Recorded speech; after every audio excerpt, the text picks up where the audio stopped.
the other night about criticism and so many things about how criticize things briefly. Yes, that's actually an old American saying, or European saying. You point 3 point back. And in your talk, you were making so many nice points, so many criticisms that I found very encouraging. And when I try to repeat those to other people, sometimes I feel like I'm overly critical, or that's the impression I'm getting from them. So how does one deal with that? Well, don't worry about the next person.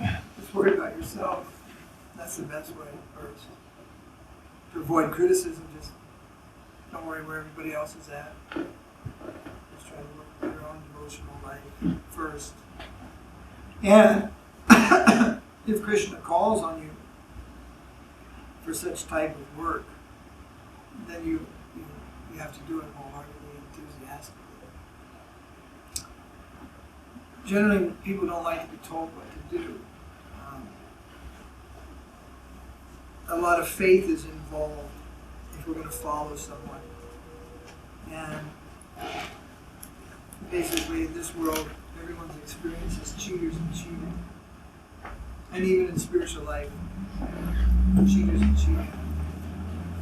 So it's very hard for people to put their faith somewhere.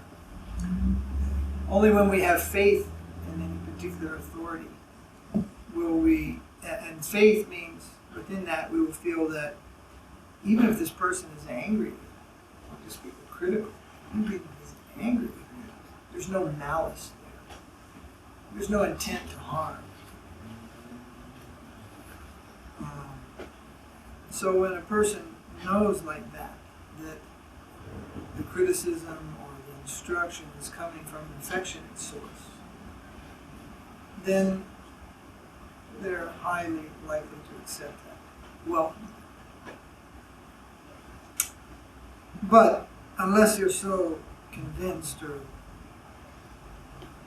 inclined, the nature of everyone is to put up their false ego. So instruction comes. So there are many things. If you don't have students,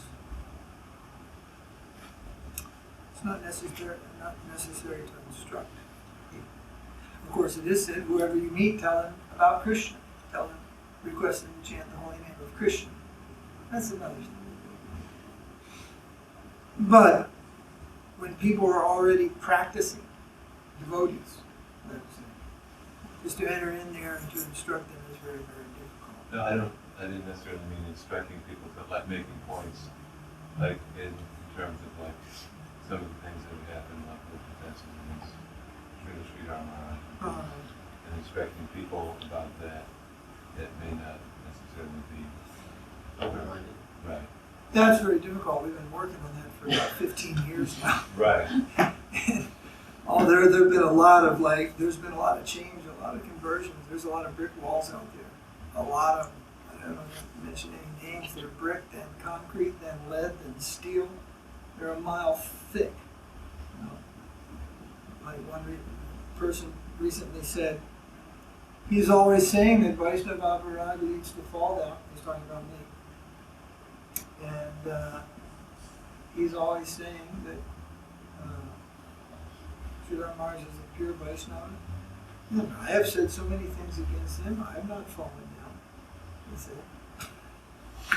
When you run into cases like that, you just have to laugh. What can you do? It's like, even there are some pillars from the Parthenon in Greece still standing, but it doesn't mean anything. It's just a pillar of something standing there, so you're still standing on 2 feet, but be careful. It's like the Titanic.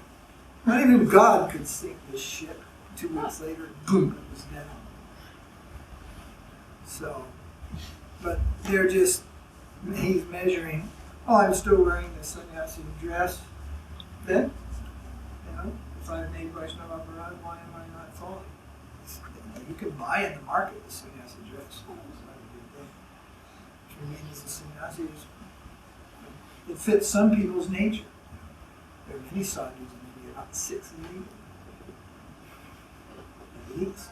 Yeah, about 6 names. So that's not the criterion of fault. Already the reaction to their offense is there. They cannot recognize who is a pure Vaishnava, and they cannot associate with him. That's the reaction. That's the first reaction. Whether they get leprosy or, get a job in McDonald's or something, that's secondary. The first and foremost reaction is they can't understand who are the Vaishnavas, and they have no means to associate with them, either personally through their teachings or even their books at a remote distance that they can't even. There's such a bullheaded person exists. So when meeting that kind of person, you can't believe it. There are some people you can't say anything. It's very nice, and go yourself. You have people who are a little bit receptive, and you can say something. They'll immediately look to find your fault, whatever it is. What time do you get up? What do you know? You got to get up early. How many rounds do you chant? You have to chant, you have to study. They'll look for as many faults as they can find. So when you go out to preach, you basically have to be faultless. And that's quite difficult, because you can see fault ultimately anywhere. But at least if you want to preach to others, your own personal bhajan and behavior has to be pretty exemplary. Or they'll just rake you over the coals, basically. Okay? And then you have to put in the years also. They'll find that excuse. But even after covering all of that, still people won't listen. I've been a sannyasi 22 from the West, which is quite rare. There are others also.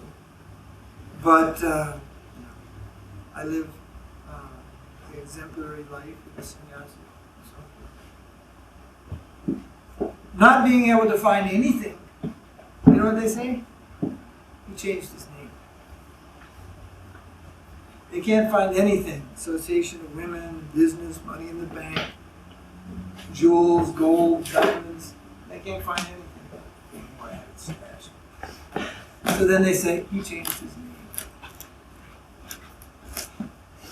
So, even if you're faultless, people will find his fault. So basically it comes down, some people will get the mercy and the understanding, and some won't. We don't choose who that is. There have been people, in fact all of us. We had some objection. I was given Śrīla Mahārāja's books on numerous occasions. And I politely just took them and said thank you and put them aside and went on. Two or three times. You know the story how Ṭhākura Maharaj got converted, so to speak. Markandeya was here to tell you the story himself. Markandeya read Śrī Guru and His Grace. We were all in Chicago together. Markandeya, myself, Ṭhākura Maharaj, Vṛndāvana, a few other devotees who are with us today still. We were there. Other devotees too. So Markandeya read Alvarad, Sajjan Maharaj was there also. So he read Śrī Guru and His Grace, and he was very inspired by that. And he could understand this. This is it. This is a big portion of the answer right here in one small book. So he thought, if Ṭhākura Maharaj would read this, he'll surely catch it. But how to approach it, how to tell him that we don't have the answers, but this is the answer. So Markandeya, you know what he did? He went to Ṭhākura Maharaj, he goes, Maharaj, somebody gave me this book, and I read it, and I know there's a lot of things off in this book, but I'm not so keen. I can't put my finger on it. I'm sure if you would read it, you could, underline with a red pen all the stuff that's off. And it'd probably do a lot of us devotees a lot of good. So Maharaj said, well, of course. He got halfway through the book and was calling around the countryside. Alerting the world that this is it. That type of response came very quickly. So some people have that fortune, and they're put in touch with the truth in the right way, they'll just pick it up. And others, they'll just leave it. the books, and later he gave the books to me, and I said, oh, thank you, Mother. So I just put them aside. And then this happened, I think, twice, and then again, someone gave me Śrīla Mahārāja's books, Golden Volcano, whatever it was then. Golden Volcano, Śrī Kṛṣṇa and Śrī Kṛṣṇa. Reality. Yeah, Reality. The 3 papers. And this time I couldn't really leave them aside because I was getting into a car to go somewhere, so I was just giving them as a gift. So I took them. I took them to the house where I was staying. It was on the Big Island. I was in Gokula actually. It was a program. After that program, I was staying in my body and late at night, I was just all kind of wired up in the program. So I just started flipping through the books, and I saw a lot of nice pictures in those books.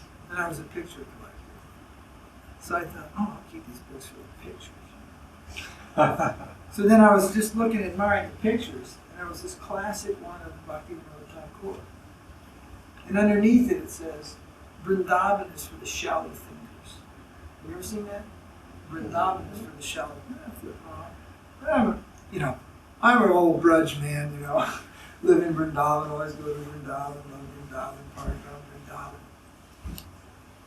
And I look at this picture of Bhaktivinoda Ṭhākura, and I see the word Vṛndāvana, it just catches my eye, and I look down and it says, quote, Vṛndāvana is for the shallow thinkers. Mm-hmm. It was just like getting hit in the head with a truck. Boom! It just hit my head, and I was like, what is this? And to this day, I'm still wonderstruck what I find in Śrīla Mahārāja's books and such complicated literature. What is this? What wealth is this? We thought we knew everything. We thought we had Krishna in our fist. We thought we had all the aces up our sleeve. Yet we were shown another dimension to the beauty of Krishna consciousness. Where what's plain in there, and it is described in terms of service, the necessity of service. How Bhaktivinoda Ṭhākura, he reasoned that service rendered to Radha and Krishna and Kurukshetra was the highest form. He wished to spend his last days on the earth serving the divine couple there. And he had come to Vṛndāvana for the shallow thinkers. And Śrīla Mahārāja told when he first heard that, it was like thunder on his head. Vṛndāvana, Paramahansa Dham, all these things. Only Paramahansas can live in Vṛndāvana. What is this? They say it's for the shallow thinkers. And he was quite a deep thinker, but he had to look deeper within the tradition. But what do we find? Bhaktivinoda Ṭhākura actually did not spend his last days at Kurukshetra, but he did spend his last days at Jagannath. And there he served Mahāprabhu in his bhajan and other people on the separation. There Mahāprabhu was in separation.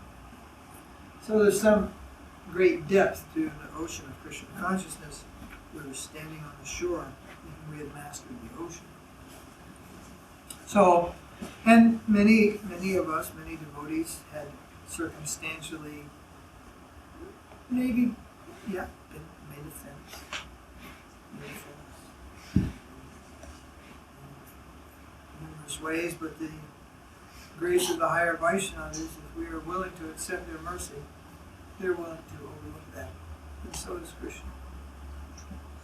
So that's true with so many. But sometimes it takes years and years and years. The problem is we're running out of those years. We hope there's still enough left for some people. They can broaden their view of what is a Vaishnava and deepen their view of what is Krishna consciousness. So you have to develop, if you want to do that, you have to develop your own style, actually. You can't just follow something. You have to follow Krishna in your heart and follow your own style. Like there's one or two people in the world, there's probably more than one or two, I won't mention them by name. They hate everything I stand for. Everything I stand for. Yet when I'm around them, they can't figure out what to say or how to get at it. I said, Prabhu, I'm just so friendly with them, you know. They're God brothers. You know, they're older God brothers. And I'll just be so friendly with them. It's called, the name of the game is be a better Vaishnava. Not throw rocks at the next guy.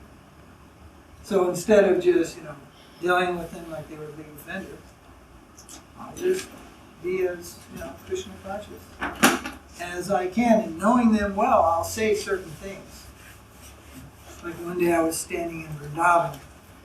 This one God brother came up, and I was talking to one devotee about something. This God brother came up, and suddenly it was the third face in the crown. I just caught him out of the corner of my eye. I'm talking to this individual. I completely changed what I was talking to him about. And I began speaking for this fellow's benefit. And I said, this was a kind of classic deal. I said, actually, I don't do anything without the direct instruction of Śrīla Prabhupada. This devotee just walked up, and the other devotee's like, what's that mean? What? What are we talking about now? I don't do anything without the direct instruction of Śrīla Prabhupada. And I had my danda with me that day. And I said, that's what this means. And I put this danda out. I said, Śrīla Prabhupada gave me this danda. It means I am his obedient servant by body, mind, and words, and soul also. And then I said, and I looked this way and I go, and I didn't get this stick yesterday. And I looked at my overweight chubby Grihasta God brother, and I didn't get this thing yesterday. And then I said, I don't do anything without Śrīla Prabhupada's direct order. So I know this is challenging his mind. You left ISKCON, his mind's going like a tornado. You went to Śrīla Maharaj and you were saying you don't do anything without his divine grace's direct instruction. I'm just waiting for him to come out and challenge me, you know. And when he's just like trying to figure out how he's going to do this devotee walks up and goes, Śrīla Prabhupada is calling everyone for prasadam. I said, see? And we all went to prasadam, you didn't know what to do. You didn't know what to say. You don't win all the attempts. I certainly don't win them all. Sometimes you try your best to convince somebody or defeat somebody, and you lose. In the sense that you don't really lose, but you're not able to convince them. And recently I was with Pragosh. You know Pragosh? Is that right? I stayed up all night with Pragosh. All night at his house. Pragosh's son, this was about a year back. Over a year ago. And his son all night, and we argued all night long. The son was watching. And Udayananda also was there. At one point he was just on the floor shaking his head. It never worked now. Pragosh is a very heavy personality. We're great friends. He had got down to tooth and nail, face to face. At one point philosophy was almost gone. You know, I mean, it was just about ready for a wrestling match, you know, back and forth. And then it kind of calmed down. It went from 7 in the evening to 4 in the morning. And in the end, Pragosh goes, I'm not convinced. We were talking about Śrīla Maharaj, Parampara, Gaudiya Math, Prabhupada's God brothers, the origin of the soul, Jiva, all these issues. And one big round, and he said, I'm not convinced. And I said, I don't win all the arguments I get into. You're not convinced. I'm not able to convince you. And the son goes, well, I'm convinced. That was the most ecstatic night of my life. I understand everything Maharaj is talking to. And he goes, huh, my son, you know. It's like, there you go, you know. And then we ended. We took a little bit of rest, and we got up about 9 o'clock. And we were trying to leave, like tiptoe to the front door to leave, you know. And Pragosh comes flying out of his bedroom. He goes, you're not leaving, come back, you know. We're like, oh no, here we go. Through his, he stayed up the rest of the night talking to his son. And through his son, who's, you know, the second half of his own heart, we say, he sat us down for breakfast, and he goes, well, you know, I've been thinking about what you said, and yeah, it sounds pretty good. So the ego with his God brother wasn't going to change things, but his son took it up. His son caught caught a glimpse of some reality and just openly said, yeah. You know, in other words, the son told him, basically, I don't have the hang-ups that you have, you know, being in this God and all this stuff. And it sounded good to me. So in that way, you know, he took some interest for a while. Through a son, through some affection. It's a mystery how it all works. He tries many avenues as there are. He'll be successful. Ultimately, though, there's no failure. The endeavor in itself is successful.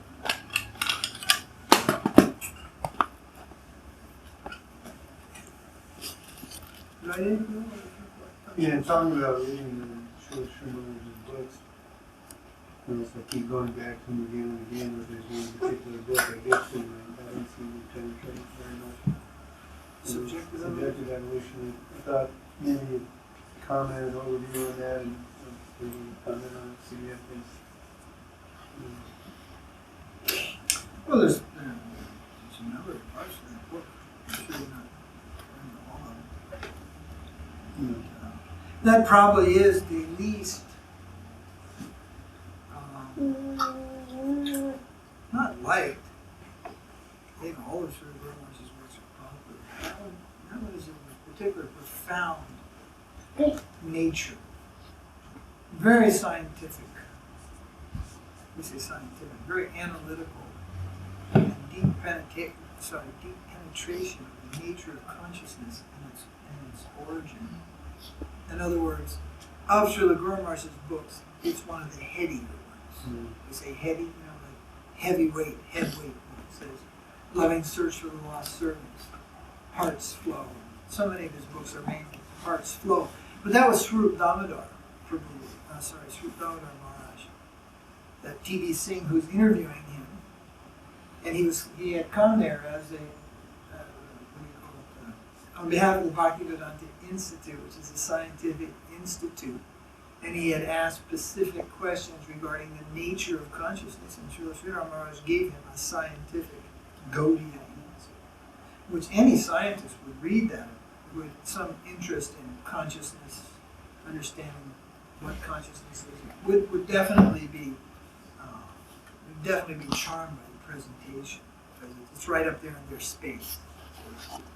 But as such, it's not the most popular book amongst the general group of devotees ourselves. We're more attracted, most of us, just to the heart's flow. But it is very profound. He does cover very essential, not essential, but important points regarding the origin of consciousness and the Tatastha Shakti and such there. It's quite a profound book. In fact, it's the basis of the first film. That book is actually the basis of subjective consciousness. It took me a long time to even grasp objective, subjective, super subjective. I went to Triple and said subjective.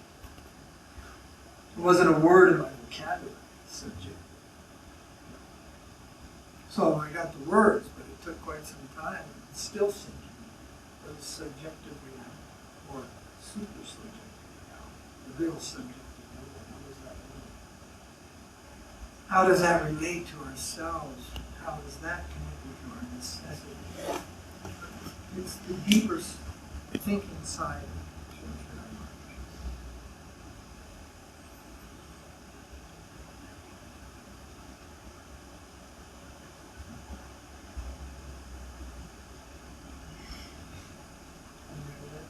questions?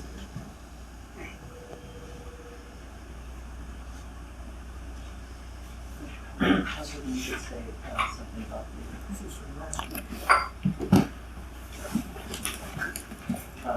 nature of the relationship with Śrī Kṛṣṇa and Uddhava. Śrī Kṛṣṇa and Uddhava.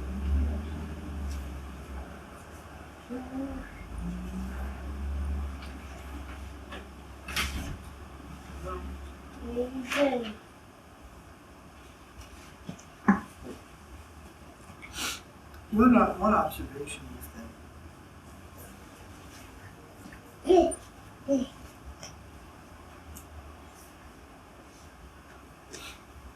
Uddhava is in very close proximity to Krishna. Of course, ultimately, if one is an eternal associate with the Lord, then he's in a proximity. But very particularly, even within that, some are in closer proximity than others. So, Uddhava is at Dwarka, Mathura actually, also, Mathura and Dwarka. He's in a very close and intimate proximity with Krishna. When Krishna is in Dwarka, Krishna shares his thoughts and minds, sorry, his thought, his mind, with Uddhava in relation to his feelings about the residents of Vṛndāvana. Many others are close with Krishna, and they also see that, how he expresses his affection for the residents of Vṛndāvana, even the cows and the trees of Vṛndāvana, speak of them, gopis, gopas and gopis. Yet only some of them trust. And they weren't really ready to commit, whether Balaram was a Jiva Tattva or Vishnu Tattva. Jiva Tattva or Vishnu. So, is Krishna Vishnu Tattva? Krishna, yeah. They say he's one of the 10 incarnations of the mind. Right. For himself. He will see that which is lost to words ultimately. And Krishna may say, they are dearer to me than my life force. Dearer to me than life itself are the gopis, the residents of Vṛndāvana. Words. It tries to give us some contact with the substance. So he sends them there, and he gets his own personal experience in their association. Thus he also embodies some of that mood. And in terms of the rasas, Uddhava's very exalted personality, he's said to have 3 rasas. He has Sakya rasa as Krishna's friend. And he has Vatsalya rasa, he has a parental affection for Krishna also. And he has Madhurya also, a touch of Madhurya affection is there. So he has, mainly he is Krishna's friend, Sakya, but that also has a sense of the flavor of Vatsalya. Lord Balaram also. Lord Balaram, because he's the older brother of Krishna, also he has some Vatsalya for Krishna, parental type of affection. When one friend really looks after another friend, it comes to a point where it becomes a little bit parental Vatsalya.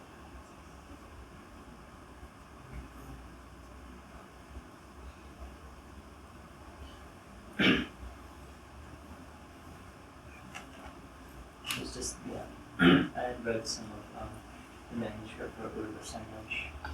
I've never read that. It's coming up. Is that mystic yoga? No, what's it called? Mystic poetry? No, I never read that. I was just interested in their particular relationship between the two. Yeah, there's, is that the Uddhava Sandwich? Is that Uddhava Gita from the Bhagavatam? Uddhava Sandwich of Uddhava Sandwich? Yeah, is that a purport on the Uddhava Gita? I don't know. It's a book in itself that he wrote. It's a play. It's a play. You're right. Yeah. But it's a separate book. So I don't know anything about that book. Never seen it, never read it. I've only heard the name once or twice. Is that called Hansadutta? No, that's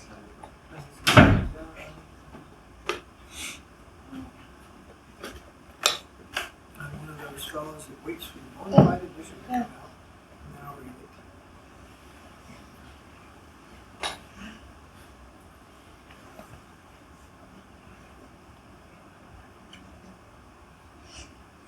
I just thought it was curious because I guess Krishna tells us a little bit at one point. He says he said that of everybody. He's saying that more than this person. I love you the most.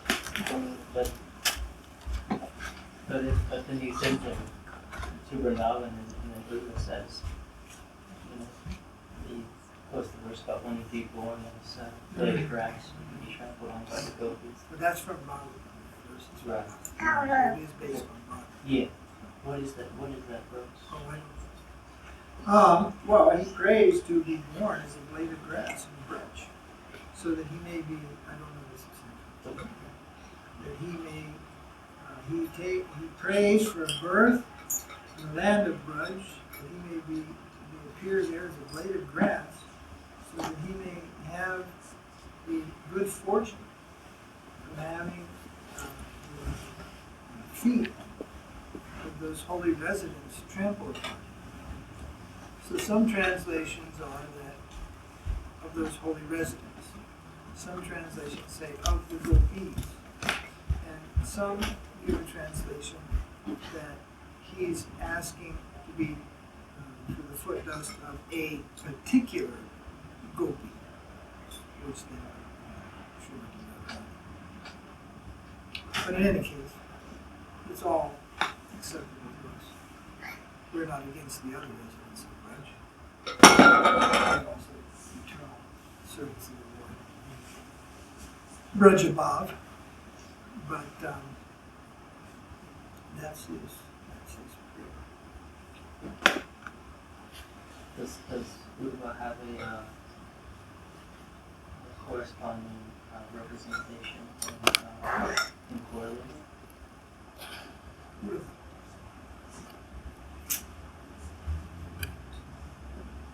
a lot of residents there in Gaudiya.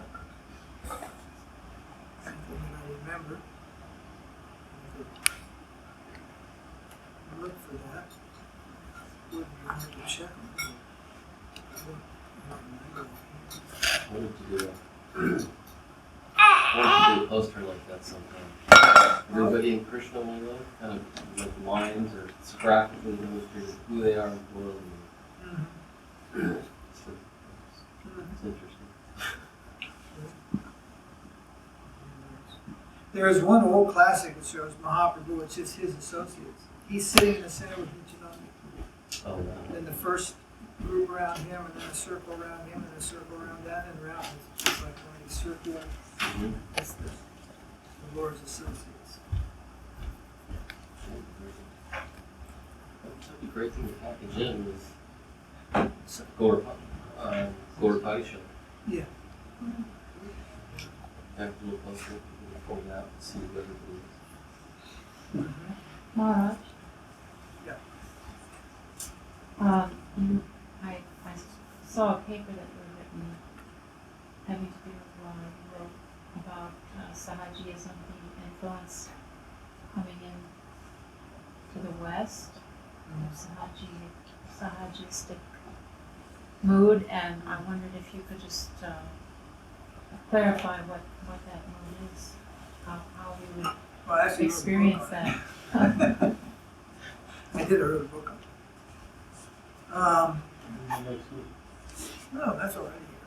Oh, that book, yeah, right. That's true. No, there are a number of moods. There's the Sahajiyas, there are a number of moods themselves. That went way back. We were with Śrīla Mahārāja once. He said, a wave of Sahajiyism is coming from the Western world. You must preach against it. 5 years back. At that time, indeed, there were some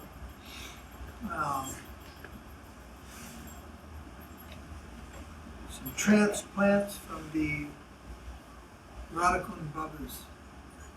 They had reached as far as Spain, France, and Amsterdam. They had, at that time, actually, they were having an influence in certain leadership circles of this country. They were showing some secret correspondence around the same time.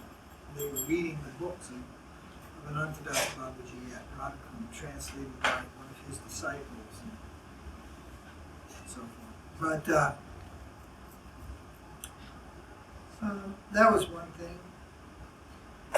That was one group. Then some of the followers of Lalit Prasad, who was Saraswati Thakur's brother, Lalit Prasad Thakur did have some Western followers, which previously were Srila Prabhupada's disciples. He was Sahaji. Who? Lalit Prasad. That's what Saraswati Thakur said. My Bhai Sahaji, my brother said. Siddha Praṇālī. And although some of, I have heard some of the disciples of Lalit Prasad had great regard for Srila Maharaj. I've heard that they come to give the darshan once a year, so they regard it. Nonetheless, that group, and Saraswati Thakur used to refer to his brother as an enemy. So I don't think of him as an enemy. He's Saraswati Thakur's brother. We respect that. Srila Prabhupada met him. He met him also at one time. Just to mention his name, because I'm inspired from Srila Prabhupada. Just to mention Lalit Prasad Thakur's name, make him sit up straight. What we call fire and brimstone. So, but for years it was just a quiet thing. Then some of his Western followers started preaching, doing things on the internet in the West. And then some at Vṛndāvana, an old face raised his head again. Haridas Shastri.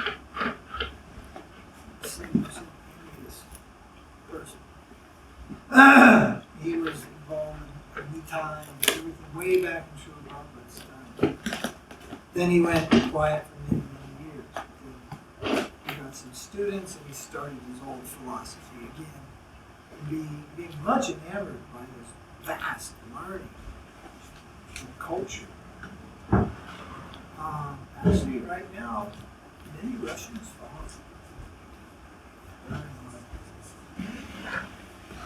Many Russians follow. So these weren't little things like, oh, just one or two people here. There seemed to be, wasn't systematic because they disagreed amongst themselves.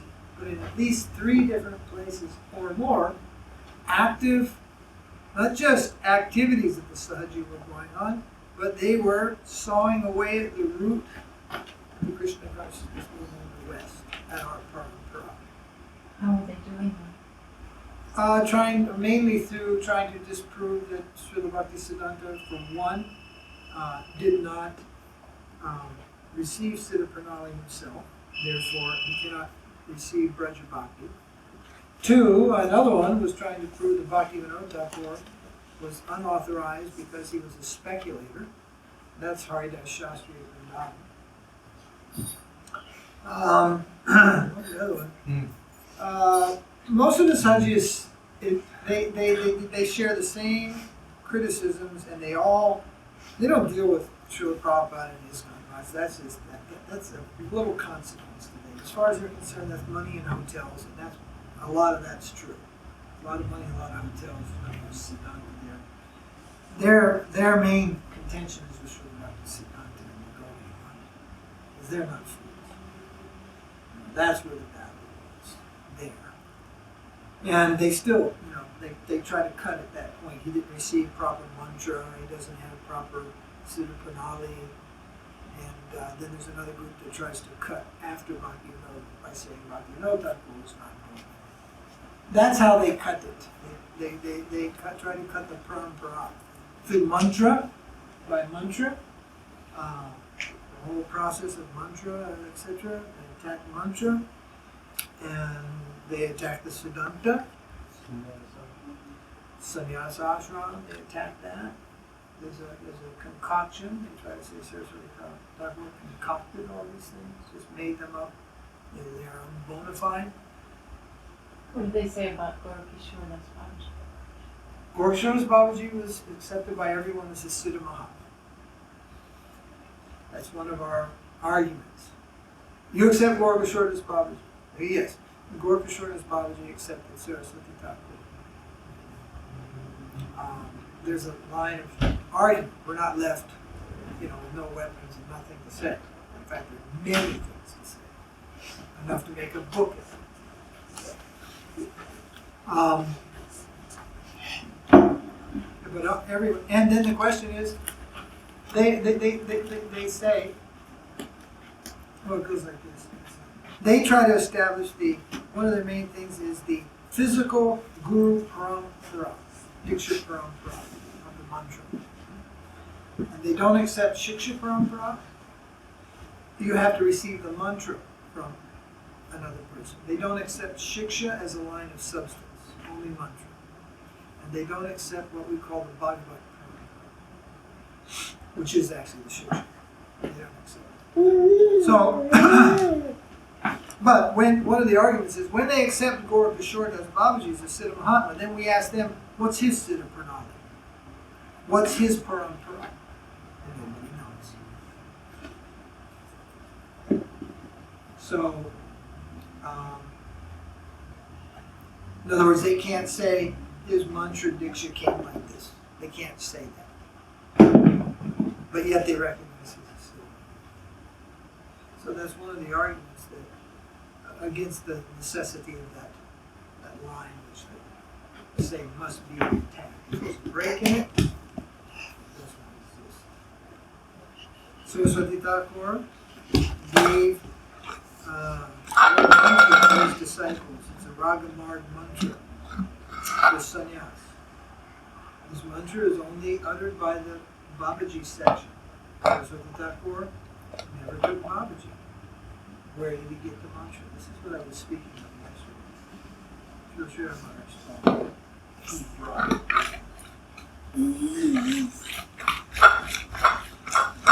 So, it's from the subjective. But he never received that mantra. He didn't give that mantra. How could you give what you didn't receive? Because their point of receiving is all in the physical world. They don't account any higher plane. And Shiksha Parampara. They don't regard him that he has come from that world to establish that. In fact, they consider Bhaktivinoda Ṭhākura also just to have been a conditioned soul. Even Bhaktivinoda Ṭhākura's followers, even Lalit Prasad consider Bhaktivinoda Ṭhākura to have been a conditioned soul who was liberated by the mercy of Vipindi Hari Goswami. We don't agree. Saraswati Thakur did not agree. There's a book now, it's available soon, it's called Swalika Jivana. What is it called? Swalika Jivana Buddha. It's supposed to be Bhaktivinoda Thakur's own biography. Actually what it is, it's a letter to his 15-year-old son, Lalit Prasad. And in that letter, he talks about his mundane life. When he used to be non-veg, when he got married for the second time, as having been a Mayavadi, like all the material things that one might say were a part of his life at the time, etc. But this has been around since the day that letter was written, when his son was 15 years old. Śrīla Bhaktisiddhanta didn't pay any attention to that letter at all. It was never printed by the Gaudiya Vaiṣṇava because it had no bearing on the real identity of Bhaktivinoda Ṭhākura, and he did not regard any statement in it by Bhaktivinoda to indicate that he had ever been conditioned soul in this way. It was inconsequential. It was just the movements of a liberated soul up until the time he began to manifest his mission. It had no meaning in relation to his spiritual position. But Ravi Prasad, he regarded that very important. He printed it in the book, and it's being printed again in the book. It's being circulated more and more.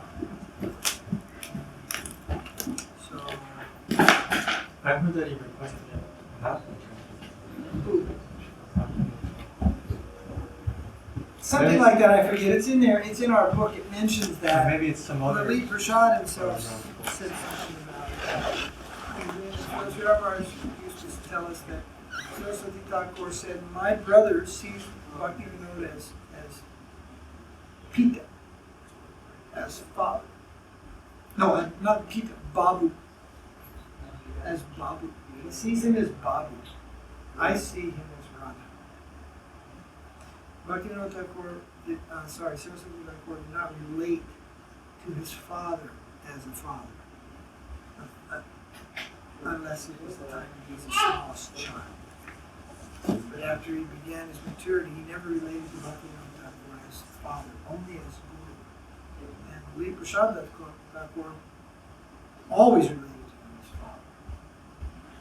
father, referred to him as father. So they were categorically in a different league, these two brothers.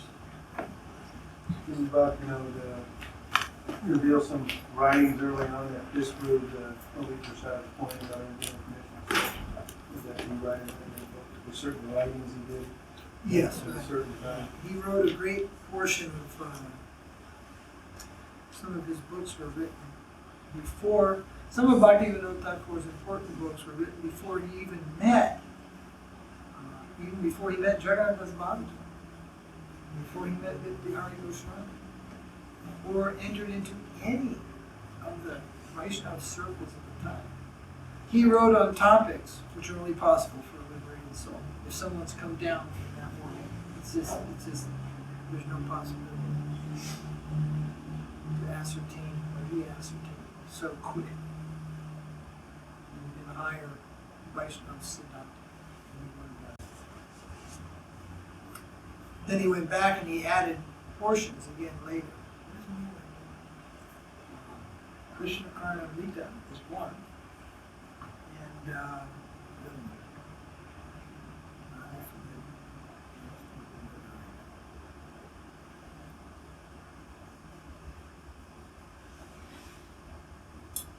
so it's a technical subject. Technical means there's a lot of details to it, a lot of history. A lot of history. It's not a matter of just shouting back and forth. You're right, I'm wrong. And shouting no, no, and yes, yes. There's a history, there's documentation, there's Siddhanta, and all this stuff.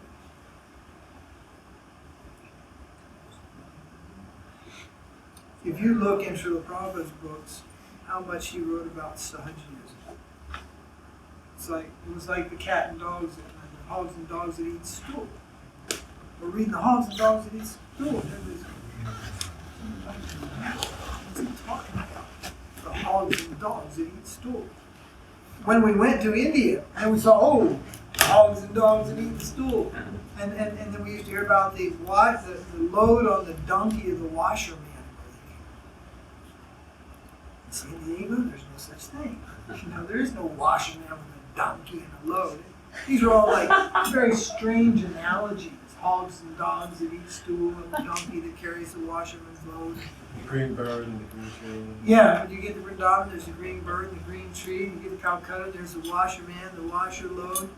Similarly, he wrote many things about Sahaji. Sahaji, and we're like, Sahaji? What's a Sahaji?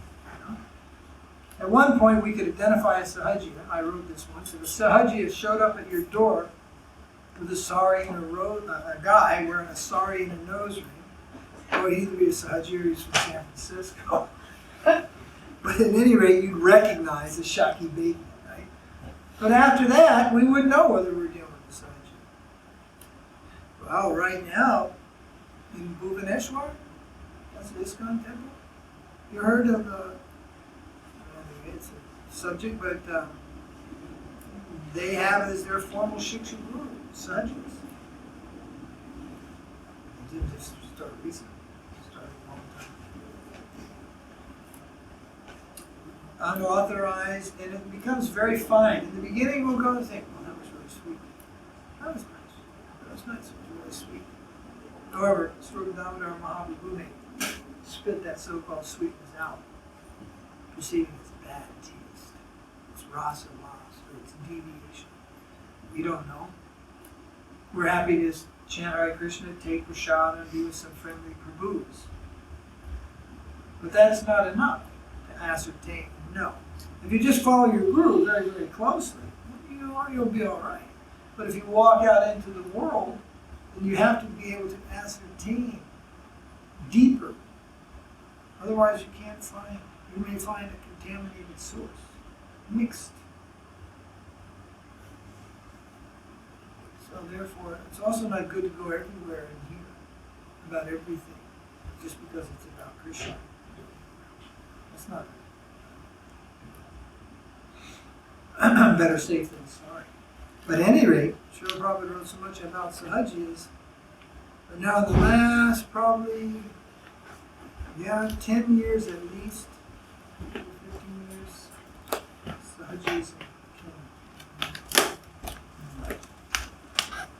Mixing it with drugs, mixing it with illicit activities, mixing it with everything. We have what we call Paramahansa Sahajiyas. You know what they are? That's what Gokula and Goloka, Govinda Maharaj once asked him, Gokula and Goloka, what did Guru Maharaj say about that? He said, Paramahansa Sahajiya. 120 rounds a day. Nice stupid ride. You'll not be able to find where he's a Sahajiya. You can't come up against Gokula and Goloka. Not possible.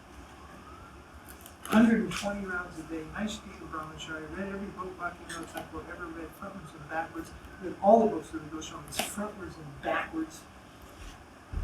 Knew 2 or 3 languages, Sanskrit, Bengali, and some English. What would you do? Go to point your finger and say you're not bona fide? Most Western devotees can't meet a real Mayavadi because they're snatched. The Mayavadis you meet in San Francisco, not Mayavadis. You go meet Jayanta Saraswati in Kanchi Forum, he's a Mayavadi. He'll crush you. First of humility, you don't even know Sanskrit. You can't talk to him in Sanskrit. What could you know of Vedanta? You haven't studied Vedanta. Vedanta is the end of knowledge. Man, they'll just come on you like a hurricane. The Madhvas are the same way about you. Go across the sword with them, and there's this. You know that day Tribhuvan Maharaj was arguing with that Madhva in Udupi temple? It was like firefight, in some war somewhere. Just one smoke after the next, back and forth, back and forth. These men were saying, actually he had been a spy, entered the Gaudiya Math, stayed 2 years, took initiation from Tirtha Maharaj, studied the books of Bhaktivinoda Ṭhākura, got the whole thing, and went back to the months of Udupi. He was enrolled in the Gaudiya Math for 2 years. He saw us in the Udupi temple. He goes, "Oh, you are followers of Chaitanya Mahaprabhu?" And we're obviously with Tilak, Sikhs, Dundas, everything like the Gaudiya Math. Yes. He said, "Whose disciples you are?" So we said, Bhaktivinoda Swami Prabhupada. Oh yes, Bhaktivinoda Swami Prabhupada preached Krishna consciousness all over the world. We said, yes, he did that. And then he said, he is a disciple of Saraswati Thakur. His godbrother, Madhav Maharaj, Puri Maharaj, Sridhar Maharaj, Damodar Maharaj, Sranga Goswami Maharaj. He ran down the whole thing, then he read the whole Param by heart, from Bhakti, Saraswati Thakur, Gaurkishore, Bhaktivinoda, right up to Jagannath Babaji, all the way back to Krishna. Oh yes, I read Jarvidharma, this, that, and he ran just like, ran down the list of the books, of the Ras Tattva, the essential books, everything.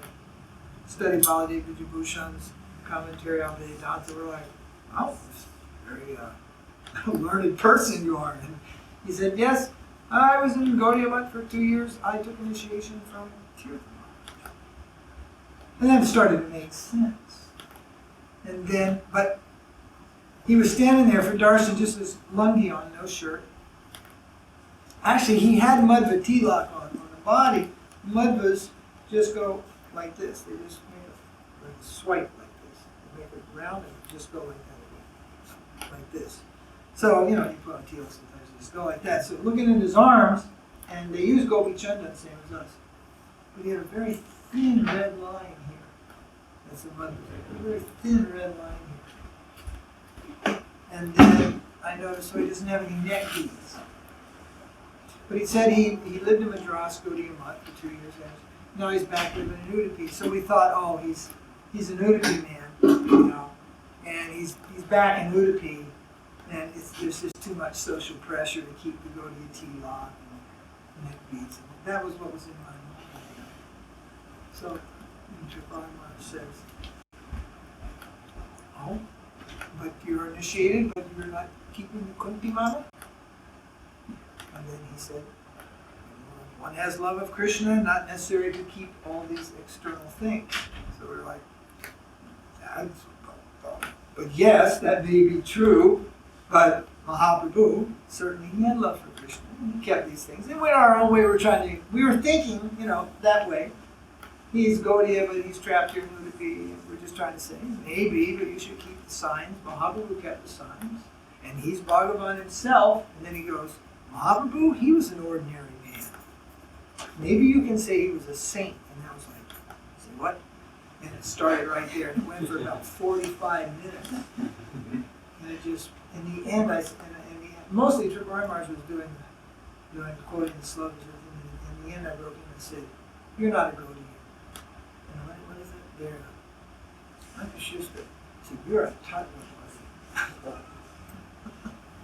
And he was like, bobbing his head. And I said, you were a mole. Huh? He doesn't know what a mole is. And he was a mole, he was just a spy. So, what brought that up?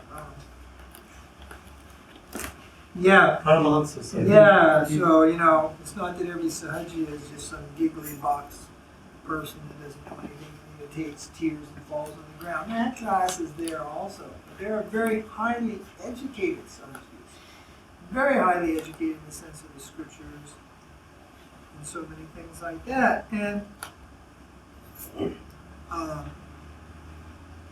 I'm not able to confront them face to face. I do better dealing with them on paper where I have time to think and just do a little research and consult my library. So I didn't spend my life just sitting in one place reading books. I did so many things, from the pick at Christmas to book distribution and traveling and temple management. And I'm not inclined anyway. But with the reference library we have and the backing we have of our gurus, even we can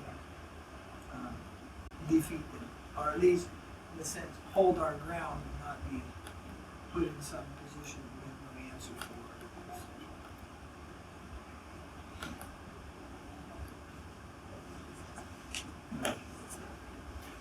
Just wanted to clarify one thing. We shouldn't think about Siddha Praṇālī as, we shouldn't equate that with Sahajism. That's incorrect. No, there is Siddha Praṇālī. There is Siddha Praṇālī. Yeah, there is Siddha Praṇālī. Vṛkeshwar Pandit. I think it's Mahāprabhu himself gave Siddha Praṇālī to Vṛkeshwar Pandit.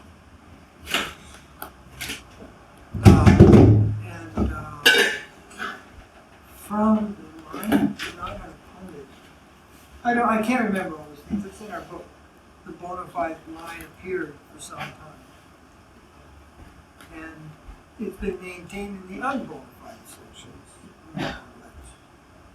There are still a few things to clarify on that, unless they're clarified. I don't want to start rumors, but there is bona fide Siddha Praṇālī. But for the most part, it is not in vogue at the present in the bona fide circles, although it has existed from time to time. Śrīla Narasiṅgha spoke on that. Siddha Praṇālī and Smartam Bhajan, they're non-different. They're all Smartam. And Smartam, yeah, Siddha Praṇālī that's part of Siddha Praṇālī, but you have your own identity called Ekadasa. And he highly ridiculed the process. One takes Ekdas Bhav. Who had it? Ekdas Bhav, a so-called guru who gives name, residence, dress, etc. This all amounts to mental speculation. So, our Srila Prabhupada also did not give credence to that. But nonetheless, we find that there is the bona fide process.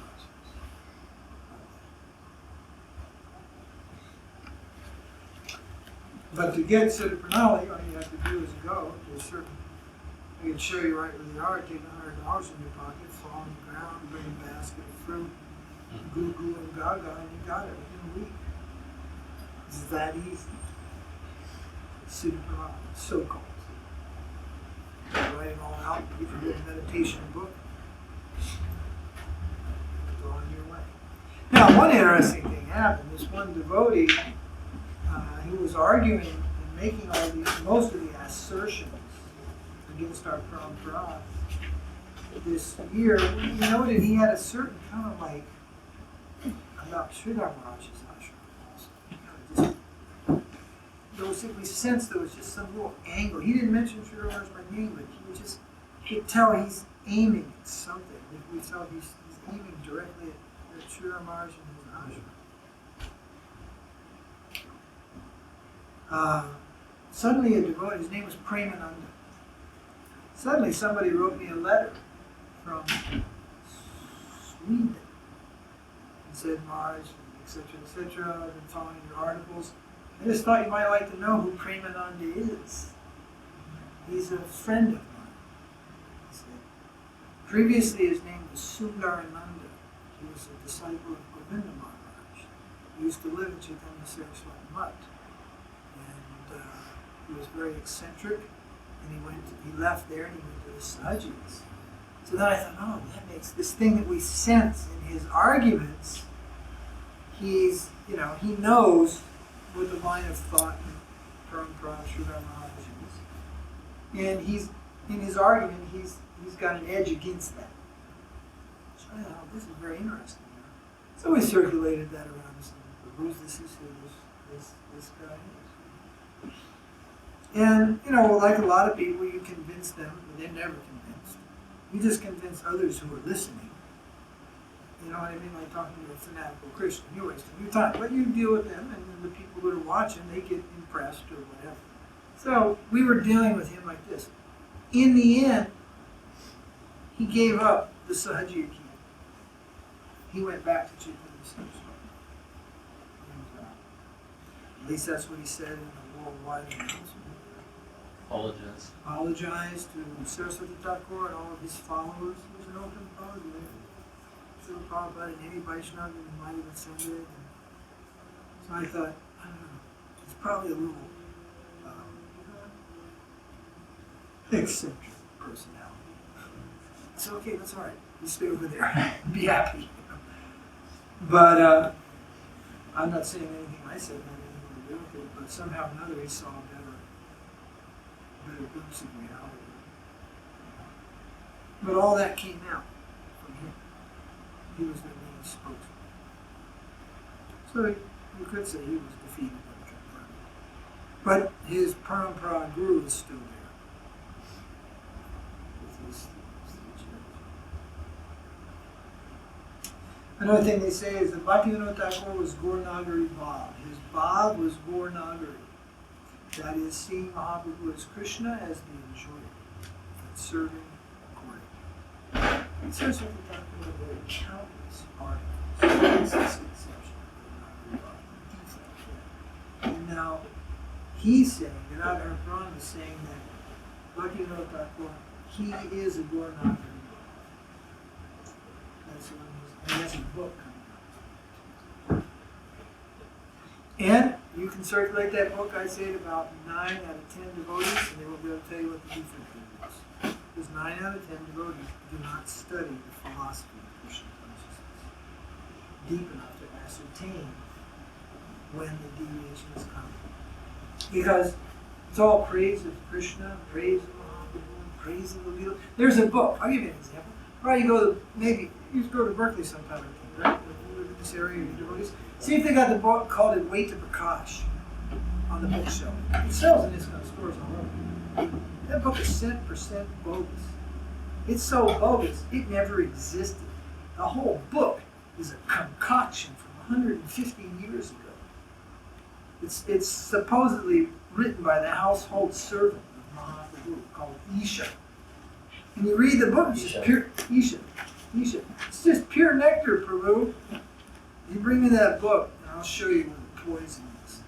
It was presented as if it was an old manuscript found in Bengal. It was used as an evidence against the Parampara, the Gaudiya Parampara, the bona fide Parampara. One of the particular points is it raises, I mean, not like every page is some evidence against us. There's only like 2 or 3 things in the whole book. In other words, so much of the book is sweet and nice, and that's what makes it acceptable by everybody. But then within that, they make their twist, and the poison dart is lying there. And one particular point, the Sahajiyas were saying, there is no Gaur Gayatri. The followers of Advaita Charya do not accept Gaur Gayatri. How many Brahmins are there? Okay, so you chant Gaur Gayatri. They're saying that mantra is bogus. And the thing is, if you have a deity, you worship the deity, you have to have a mantra to worship the deity. You don't actually, you have to have a mantra to worship the deity. If you worship Jagannath, you have to have a mantra to worship Jagannath. If you worship Mahāprabhu, you have to have a mantra. If you worship Nityananda, you have to have a mantra. And so forth. And actually, they were trying to take over the worship of Vishnupriya Devi's deity, the deity of Mahāprabhu, by saying that it's improper worship. They're worshiping with the wrong mantra. They use Gaur mantra, Gaur Gayatri. This is not proper. So they were playing politics at that level, and there were debates going on, a number of them. And suddenly this book appears, all handwritten, old Pamli scrolls, and the whole, we have found Advaita Prakāśa by Isha. So much of it was meant to appeal to the Gaudiya Vaiṣṇava. So nice, so sweet. And then their points were given. Achyutananda, and of course Achyutananda, he is the most righteous son of Advaita Charya, and all the Gaudiyas know that Achyutananda had some bad sons. So Achyutananda asked his father, Vaitacharya, Father, and there was an installation of a deity of Mahāprabhu at some particular place, and then he says, Father, it might have been, might even have been Gorgadadhara at Champahati. And he asked him, Father, what mantra should the pujari use to worship the deity? You can't have a mantra to worship the deity. Is there any special mantra? And Vaitacharya then chastises his son. You do not know? There is no special mantra to worship Mahāprabhu. He is directly Krishna himself, and he should be worshipped with Krishna mantra. Understand? Well, maybe it's a point that doesn't even interest you. But the whole book was created, and that and several other arguments about who can give diksha and what mantras are bona fide are in that book. A complete concoction. What about ISKCON published that book. It's for sale all over the world at bookstores. ISKCON published? Yeah, because it's nectar. It was published by a couple of devotees in Vṛndāvana. I mean, it's not by BBT, but by the, ISKCON producers, and it's there. It's all over the place. And I'll see if it's in the this week. I think there's a couple Krishna of culture. But also this a similar issue is whether Mahāprabhu wears a peacock feather. Just Mahāprabhu. Well, once I asked Because if he's Krishna, Venerable he wears a peacock Gaudiya feather. It's not Krishna. Acharya, I said, why doesn't Mahaprabhu, so they say Mahaprabhu doesn't wear a peacock feather. Why doesn't he wear a peacock feather? I said, because there are no peacocks in Mahaprabhu. So there are no peacock feathers to pick up off the ground. They don't have peacocks now. So he couldn't wear a peacock. But in terms of the tattva, of the Like I was looking at those deities that were in the room where I'm staying, there was the picture. I guess they're somewhere in front of the room, like his own or something. Krishna had a peacock feather. We were laying on the table in the room where I'm staying. I don't know, I was going to ask you where they were. Yes, no one in Gaudiya Math was a peacock feather. But when Śrīla Prabhupada came to the West, so that we would learn that Chaitanya Mahaprabhu was not going to be close to his Vishnu Ṭhākura. Yes, was a peacock feather. I don't remember the big issue about that. Because I know they're not worshiping the Gauranga Bhav. They've understood that. But for preaching, they would understand he is actually Krishna, Vishnu type. There are other incarnations of Krishna that don't use peacock feather, like Matsya, Kurma. Yes, but whenever we paint them, we paint them with a peacock feather. It's like, what tilak did Mahaprabhu? Did he wear a dhoti? Did he have a sikha? Did he have neck beads? The answer to most of those questions are no, no, no, and no. Why? Because he was a Mayavadi sannyasi by external appearance. Yet for preaching and painting, he's always in the dhoti. He's got everything but a DBT bead bag, In fact, all his associates look like, they look like they're from Southern California, and the Gopis look like they're, junior high school girls in America with all their little Western noses and the whole thing. It's just like artist conception. So, we paint like that. It's like we show Prahlad, and Śrīla Prabhupada takes his liberties in the Bhagavatam. You see the verse, the translation, Krishna, right? And you look in the verse, it doesn't mention Krishna at all. It mentions Vishnu. Well, that is preaching. Because really Vishnu means Krishna. Sometimes the word Vishnu is mentioned and it means Krishna. The Vishnu will be there and he'll say Krishna consciousness. And not mentioned there actually like that. There were a lot of things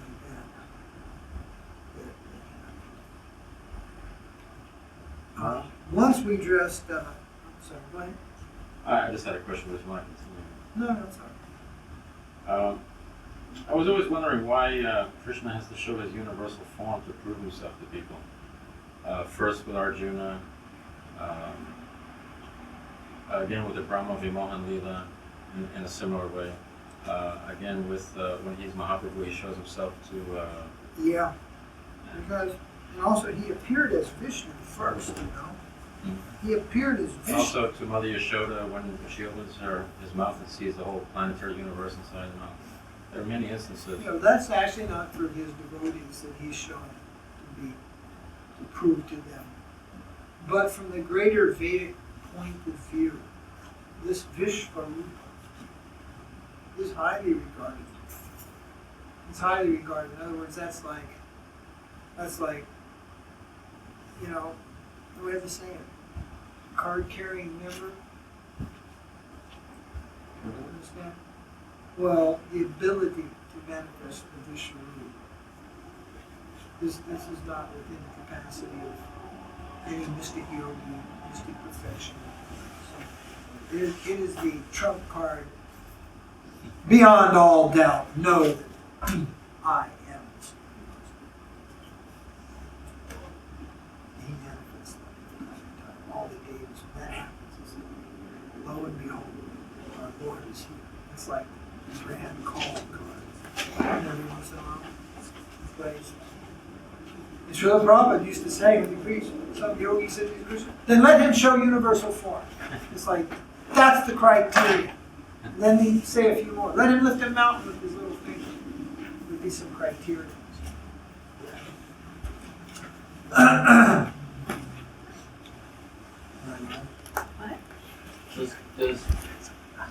Does Krishna display that Leela actually in Gokula?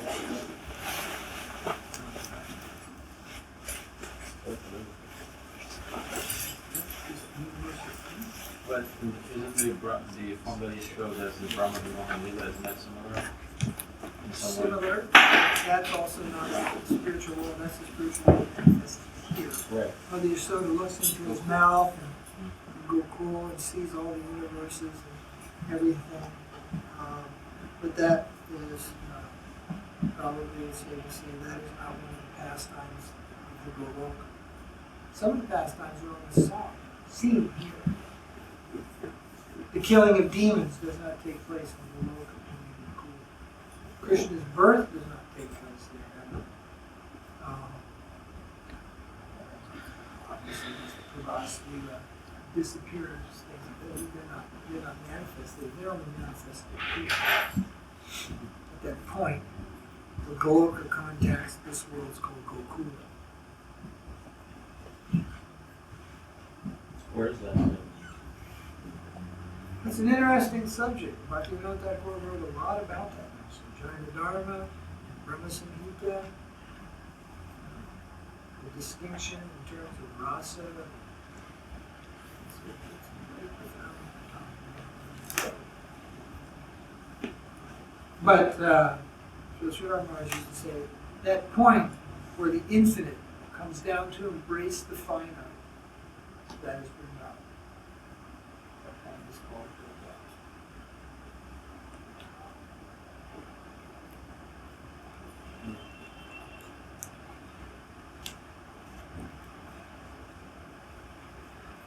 Should we take some prasadam, please?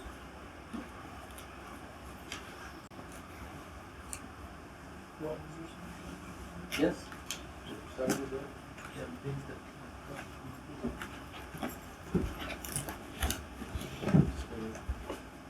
have a final question?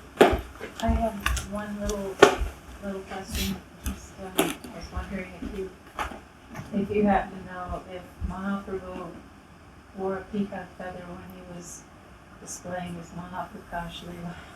Ah.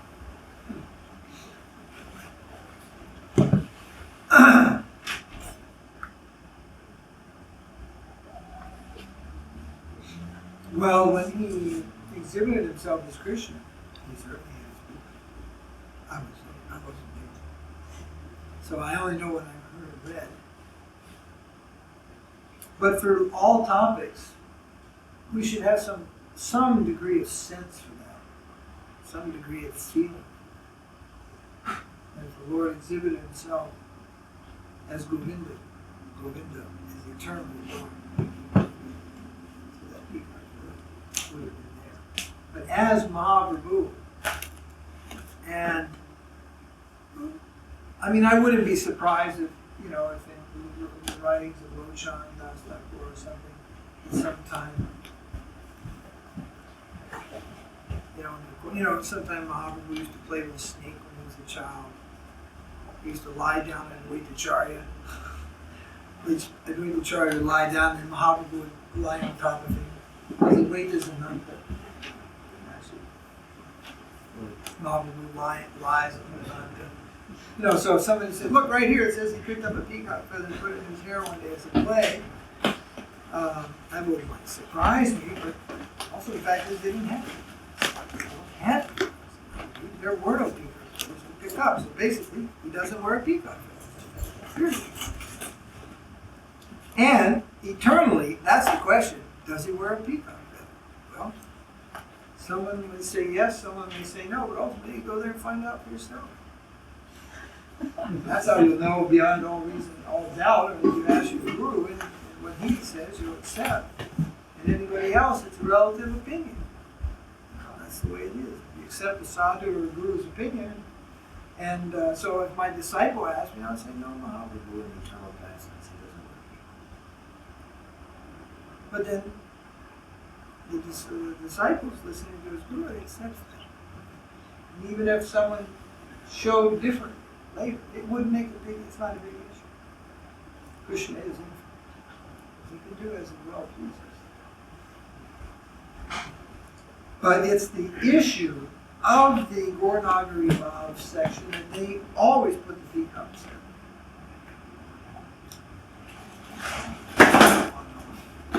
And thus they try to put him in the position of Krishna, not in terms of tattva, but in terms of rasa. We also know that he is Krishna. Everybody knows that. Before anybody, he knows Mahāprabhu is Krishna. He knows he's Jagannath, directly Jagannath.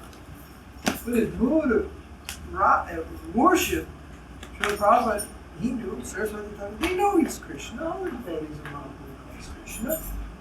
But their mood of worshiping him is not that he is the enjoyer of the rasa. They know that the mood of serving him is not sambodh, it is vipralamba. Always. Even in Navadvip. That becomes a very difficult thing to figure out. Because as Vṛndāvana is hidden truth in Navadvip, Vṛndāvana is is hidden. Similarly, the truths of Mahaprabhu, they're hidden. They're internal. They're not externally perceived. The deeper truths. They're only internally realized, not externally perceived.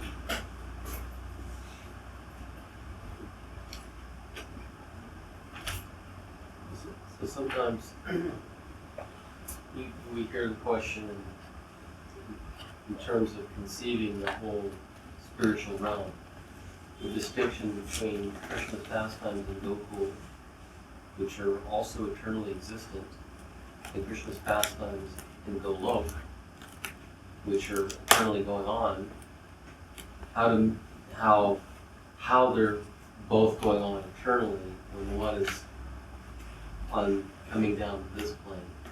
And similarly, Mahaprabhu's Lila, which is eternally existent, but taking place in this plane, so to speak. How You're asking you know what I'm me saying? how he does all that? Yeah. He's doing it. Now, No, also, something you here just I take shelter shed of some light on. another statement of Śrīla Mahārāja. Since you want to know all these things, will not help us in our budget. So I can shelter my ignorance there and say, I don't know. You can say, Yoga Maya, can arrange, all these things are done. Similarly, we may say, oh, we're trying to see that by our eye and mind in our present plane of logic and reason. Like, we're having a hard time digesting the year 2000 bug coming up. Most of the country's in denial. This is what you read in the newspaper. What to speak of, how with our experience, something beyond that becomes impossible to us. It's not possible. Come on. Because we only know according to our plane. Dimensional realm. Yeah. But nonetheless, at a point we know, just like Dave said, Dave, right? Dave, that's you? Yes. Dave said he does it. So faith tells us how he does it. He does it. And it may be inexplicable, inexplicable. The Śrīla Mahārāja said the unknown and the unknowable. We've come to approach the unknown and unknowable. And what can we know? How much? He himself is amazed by his own ways. He's charmed by his own features, his own beauty. Unknown and unknowable.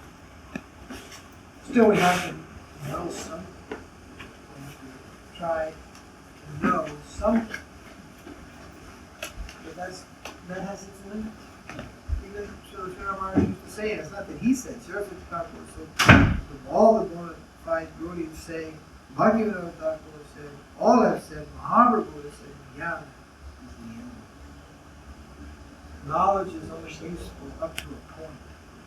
Then our faith must take over, and our internal perception and the knowing is not necessary. The devotees don't need to know everything. Knowing actually takes the charm out of things. Like magic, you know about magic? I studied magic for a while, so at a particular time. And a lot of people just go to watch magic. People are really into magic just to see if they can ascertain how the trick is done. And as soon as you show people how it's done, then it's rarely amusing to see it anymore. They're just really into it. So just to know everything, That's a good. some analogy. charm is lost. I was watching. Not just charm is lost, but Mother Yasoda saw the universal form in the mouth of Krishna. Then the charm was lost to the point that her Vatsalya Ras, her motherly affection, was lost. And it's like the thoughts began to come. Oh, he is the supreme God. The hands begin to fold, one goes back, and it's like Krishna went, whoosh, and it was like, and don't eat dirty. He covered that. He covered that knowledge. She had got knowledge. The position of her child and And then that spoiled everything and covered them. So yoga